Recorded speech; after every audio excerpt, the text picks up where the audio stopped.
We're going to talk about our proposal, remote ischemic conditioning, a novel intervention to improve outcome in trauma. And by the end of this, you're going to understand what will be the impact. So trauma happens unexpectedly. It may happen when your child is playing hockey. It may happen when you're driving your car to go to work, when your child is riding a bike or just jumping into a lake in the summer. So trauma is a massive public health issue.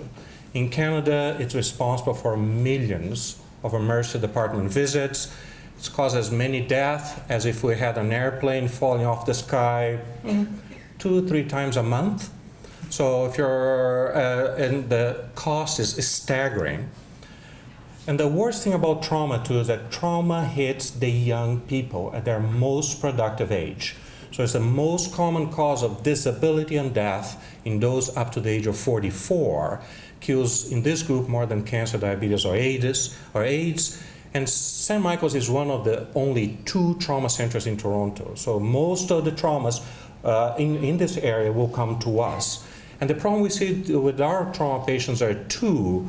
1, they bleed a lot. They go into shock. And 2, they have injuries to their brain.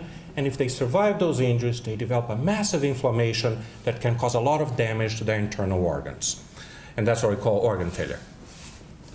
So I'm going to tell you about our proposal for remote ischemic conditioning. This is remarkable. If you put a blood pressure cuff and pump it up and down several times on a patient with a heart attack coming to hospital, you can actually reduce the heart attack. So the question is, in something that's like a heart attack where you have poor blood flow, can you actually use it a little bit more broadly?